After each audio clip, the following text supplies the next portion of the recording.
그런데 하루가 정적을 깹니다. 집사야 뭐하냐? 집사의 집중력을 단박에 깨트리는 하루의 울음소리. 왜요? 응? 왜? 야, 어딜 또 돌아다녀? 집사를 기껏 불러놓고는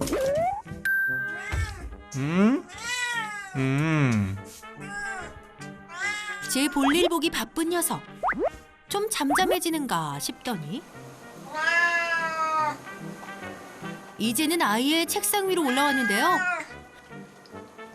모니터 앞을 계속 맴돌면서 방해 공작을 펼칩니다. 하루야, 대체 뭘 원하는 거니? 결국 떡하니 자리를 잡고 앉는 녀석.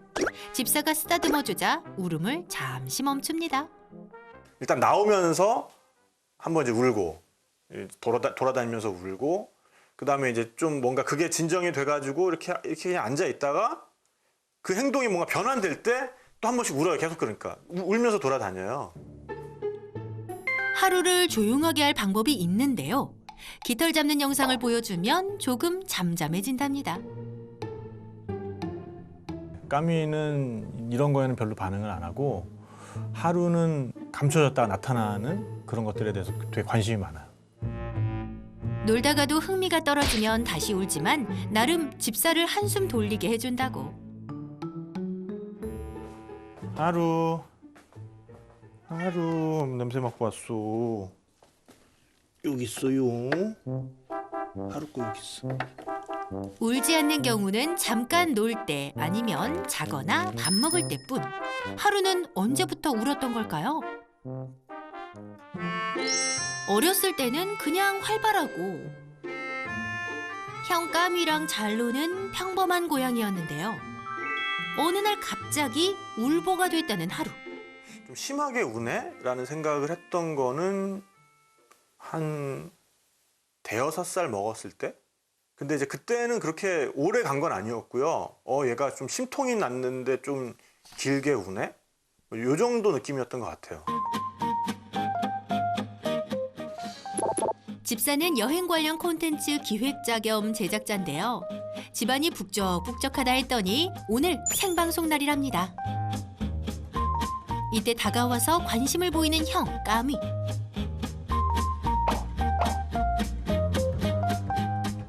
하루는 뭐 하나 했더니 조용한 이유가 있었네요. 하루가 잠든 사이 방송이 시작되고 그다음 어떻게 보면 유미보다 관우가 더 인기가 있잖아요. 네, 지금 네. 현재도 엄청난 인기가 있고 이때 방송 도중에 들어눕는 까미. 까미야, 너 방송 욕심 있구나.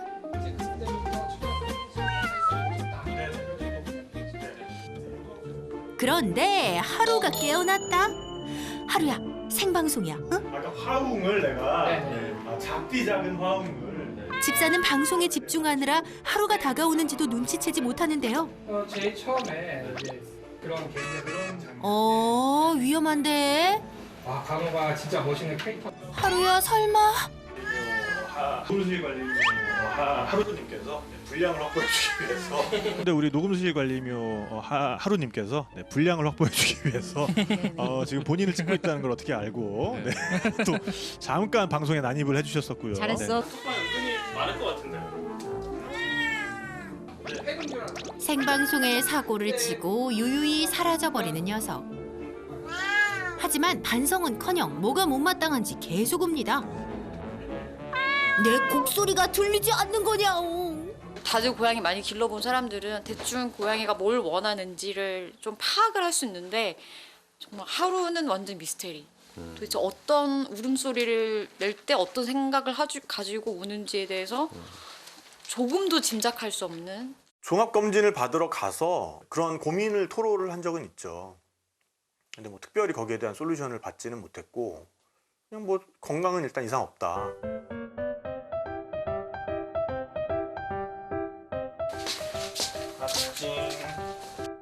집사와 함께 있을 때는 내내 울던 하루인데요. 그렇다면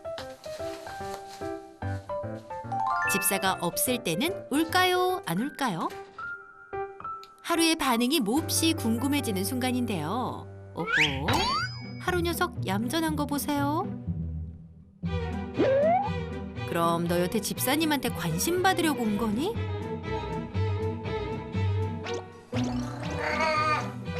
그런데 잘못 들은 거 아니죠?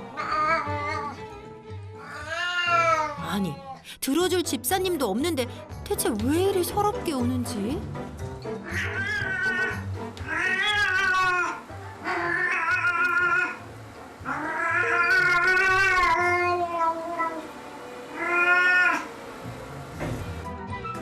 저렇게 쉬지 않고 우는데 목은 아프지 않을까 걱정인데요.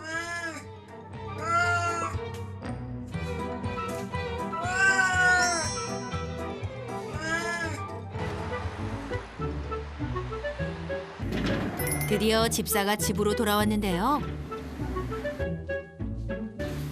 하루 잘 있었어. 너무 잘또 울었어 안 울었어? 윗집 할아버지 인원하고 온다 또 울면 너.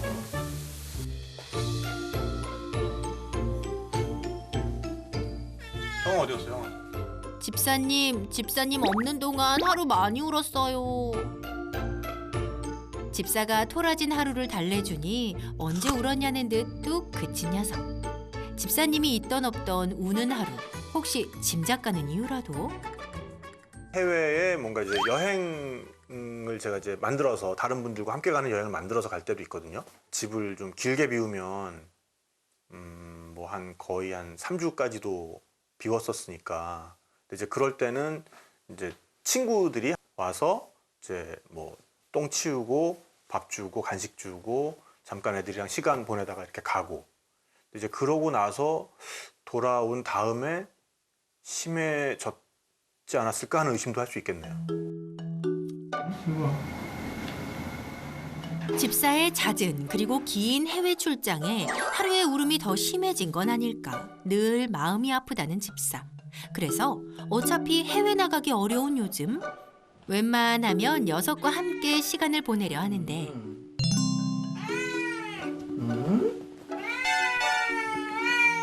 같이 있으면 있을수록 하루의 울음소리는 더 커졌고 최근에는 감당할 수 없을 만큼 심해졌다고 합니다. 일로 와.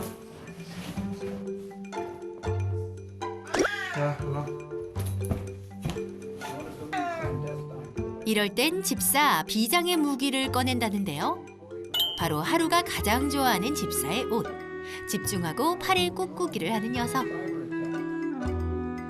그러고 보니 울음도 뚝. 그런데 평범한 꾹꾹이가 아니라는 게 집사의 생각입니다. 네 발을 다 써서 이렇게 꾹꾹이를 하는데 그걸 하고 나서 이제 자기한테 평화가 찾아오면은 이제 굉장히 자기의 이제 은밀한 부분을 자기가 이렇게 핥는다든지 이런 걸 하거든요. 그러니까 그런 식으로 중성화를 한 이후에도 굉장히 좀 어떻게 보면 성적인 행동을 하는 걸로 봐서 이후에도 뭔가 남성적인 호르몬이 계속 분비가 되고 있는 게 아닌가. 그래서 어쩔 때 우는 소리를 들어보면은 그런 좀 그 고양이들한테 발정이 왔을 때 울음소리 그런 걸로 들릴 때도 있고요. 하루 내에도 밤이 찾아왔습니다. 집사님, 오늘 하루 정말 길었네요. 이제 푹 주무셔야죠. 그러나 진짜 고역의 시간은 지금부터 시작된다고 합니다. 하루의 울음은 밤이 되면 절정에 다다르는데요.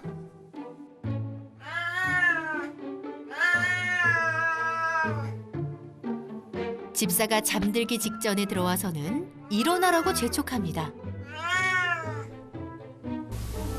이제는 하루의 울음소리가 백색 소음, 마치 자장가처럼 들릴 정도로 훈련이 됐다고 생각했는데 그래서 많이 무뎌졌다고 생각했는데 아니었나 봅니다. 집사의 기척이 없어지자 찾는 하루. 집사야, 나 할 얘기가 있다. 하루야, 너 잠도 없니? 너는 안 피곤하니? 집사님 낮에도 시달렸는데 밤에도 하루에게서 자유롭지 못하네요. 결국 한계에 부딪히고 말았다는 집사. 자기야, 인간이 하지. 그러다가 어쩌다가 이제 저도 이제 탁 이렇게 폭발을 하면 좀 인간이야라고 말하면서 이제 물론 뭐 이제 진짜로 위협적인 걸 던지는 건 아닌데 뭐 이를테면 쿠션 같은 걸 이렇게 바닥에다 던진다든지 이런 행동을 할 때가 있으니까 그래놓고 이제 저도 이제 되게 후회하고 그 정도로 저도 어느 순간에는 정서적으로 좀 핀치에 몰리는 상황을 우리 둘이 지금 만들고 있는 거예요 지금. 그래서 그런 부분이 굉장히 힘듭니다. 네. 그래서 고민하다 혼자 해결할 수 없다는 생각에 고부해에 도움을 요청했던 것.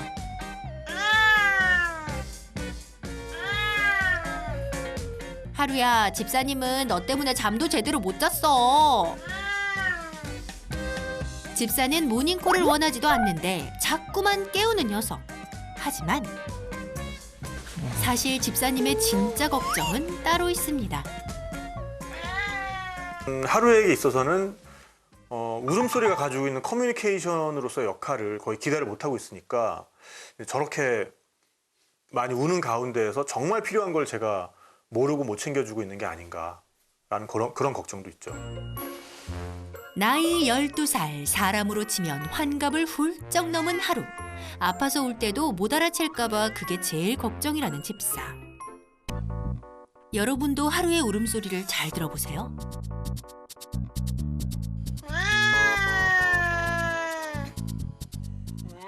어떤 의미가 있는 걸까요? 딱 지금의 울음소리의 특징은 이 피치라고 하는데 얘 울음소리는 높은 음에서 시작해서 떨어지다가 끝에서 조금 올라가요. 네네. 약간 이렇게. 네네. 이 경우가 대표적으로 뭔가 불만족스럽다, 뭔가를 원하는 울음소리거든요. 하루의 울음소리 안에는 불만이 가득했던 것인데 도대체 녀석은 무슨 불만이 그렇게도 많아 목 놓아 울었던 것일까요? 하루하고 까미는 몇 살이죠? 까미는 지금? 까미 13살이죠. 1살 차이. 한 살 차이요. 근데 까미는 그런 건 좀 없고. 없어요. 가능 전혀 없고요. 네네. 그래서 하루가 약간의 좀 그런 보통 노령묘가 되면은 나타나는 여러 가지 감정의 변화들, 패턴의 변화들이 생길 수는 있거든요. 그러니까 불안증이 좀 늘어나는 애들도 있고, 뭐 할아버지가 나이가 들어서 막 이렇게 막 시키는 듯한 뭔가 좀 나한테 좀 뭐 물 좀 떠와봐, 아니면 뭐 와가지고 나한테 좀 관심 좀 가져봐, 이불 좀 펴줘봐, 약간 이런 요구사항이 되게 강하게 된 그런 울음소리거든요. 그럼 하루의 꾹꾹이는 어떤 의미일까요? 집사는 하루의 꾹꾹이가 성적인 행동이 아닌가 생각했습니다. 기본적으로 꾹꾹이는 정리하자면은 보통 불안감에서 나오는 유아기적 행동이에요. 그러니까 사람이 예를 들어서 뭐 손톱을 깨문다던가 약간 내가 마음이 불안할 때 어떤 행동을 반복적으로 함으로써 그 감정을 조금 가라앉히기 위한 그런 행동 중에 대표적인 게 이제 쭈쭈비하고 꾹꾹이거든요. 그래서 성적으로도 많이 질문하세요. 네. 우리 고양이가 꾹꾹이라는데 네. 빨간 게 나와요. 뭐가 나와서 얘가 이거 되게 성적으로 흥분한 거 아니에요? 라고 많이들 물어보시거든요.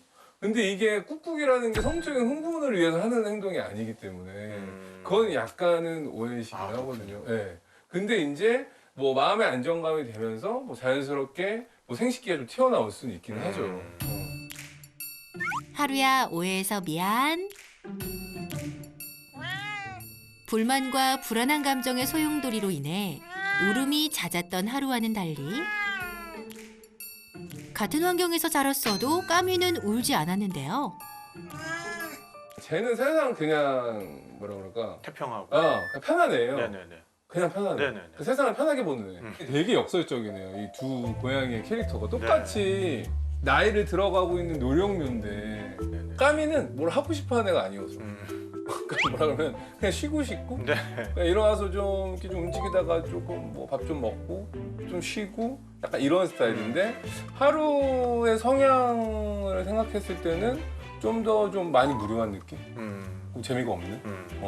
그러다 보니까 뭔가 진짜 할 게 없어서 보호자님한테 가서 계속 놀던가 아니면 보호자님 계속 뭐 물고 뭔가 이렇게 감정 표현을 한다던가 이러한 것들을 하는 것 같아요. 아마 하루 같은 경우는 그러한 것들이 조금 까미하고는 다른 성격이다 보니까 쌓이고 쌓이다가 이제 터진 느낌? 빵 하고 이제 그거를 저희가 이제 양동이 이론이라고도 해요. 근데 그게 2년 전부터라고 했지만 아마 그 전부터 쌓였을 겁니다. 네, 그러니까요. 오랜 기간. 그러다가 양동이에 물이 쌓이듯이 물이 차곡차곡 쌓이다가 가득 차니까 그 다음에 조금만 스트레스 같은 물방울이 하나 떡 떨어지면 이게 바로 넘치는 우는 이런 상황들이 중요해요. 하루의 본심을 알아볼까요? 이 정도는 되어야 우선 장비부터 제대로 준비해야죠. 하루야. 소심해서 무서워할 수도 있겠지만 우와, 하루가 격하게 반응하네요. 아이고, 엄청 잘 노네. 아이고. 야, 이게 일단은 쟤는 신경도 안 쓰고 있어. 저도 시원한 맛이 있네요. 일단. 내 나이가 어때서 사랑의 나이가 있나요? 누가 하루를 12살 노령묘로 볼까요? 그동안 보여주지 못했던 하루의 사냥 실력을 마음껏 뽐냅니다. 이런 게 낚시들이죠. 네, 이런 게 정말 이렇게 스트레스를 풀어줘야죠. 저도 스트레스가 풀리네요, 이게. 네. 노령묘가 된다고 해서 자극이 필요 없냐, 놀이가 필요 없냐, 자기만 한다. 이런 보호자님들 많거든요. 근데 똑같아요. 그러니까 고양이 마음이 3살 어린애 마음 같아서 이 마음이 계속 15년 동안 가거든요.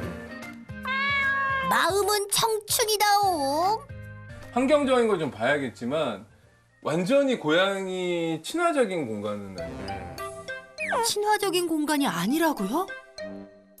기분 전환할 수 있는 것도 없어요. 그러니까 기분 전환이라는 게 보통 고양이들이 자기가 기분을 리프레시 할 때 아까 뭐 정서적인 안정감을 위해서 꾹꾹이도 하기도 하지만 보통 그루밍을 한다던가 아니면 스크래칭을 네네. 하거든요. 네. 그래서 제 생각에는 스크래치판도 엄청 부족합니다. 거실이 넓고 쾌적하지만 막상 양이들이 나와서 스트레스 풀며 쉴 만한 곳이 부족하다는 거.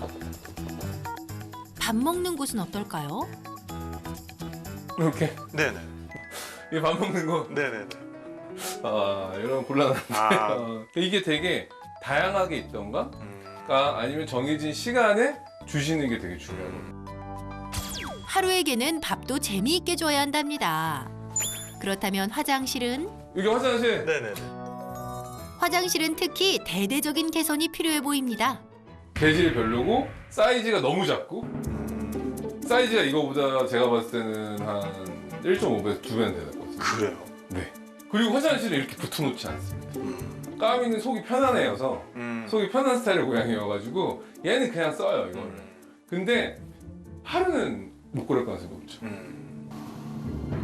화장실 개수를 늘리는 것은 물론 화장실을 분리하는 것이 중요. 쉬야 응가 환경도 꼭 개선해 주세요.